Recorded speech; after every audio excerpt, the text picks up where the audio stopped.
ít bữa tuột ca dùng nó đấy ít một sai ở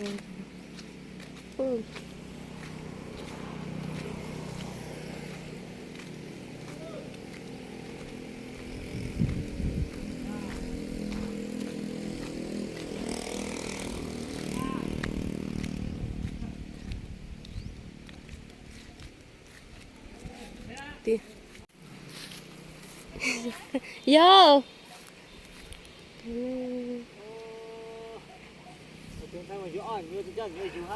Ê, tao lùa tao lùa bố chuyện làm bố này hả là ho bây giờ ta chơi sao à hỏi là nuôi chạy đây bò cái nó cho bé sao sao máy phụ cho có chạy đây là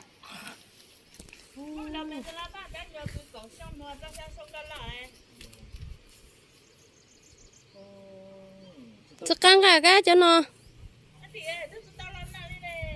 mình mình yêu nào là mình yêu sai giờ hả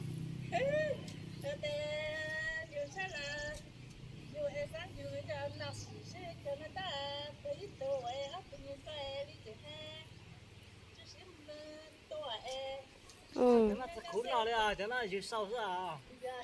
khốn lên khéo, mất tuần nào có khốn lên khéo, cho nó giờ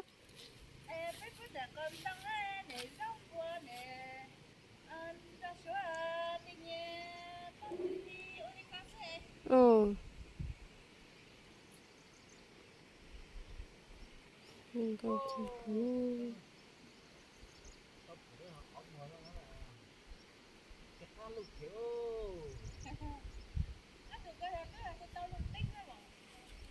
tao lụt thằng cả ho, ô, sao vậy mà, sao xét thì là, chỉ bao nhiêu tao kỹ thế à,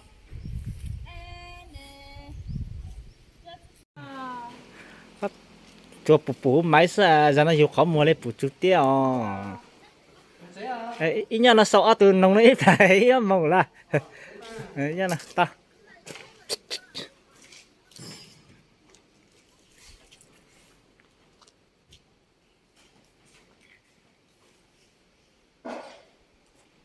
tiểu thật ngon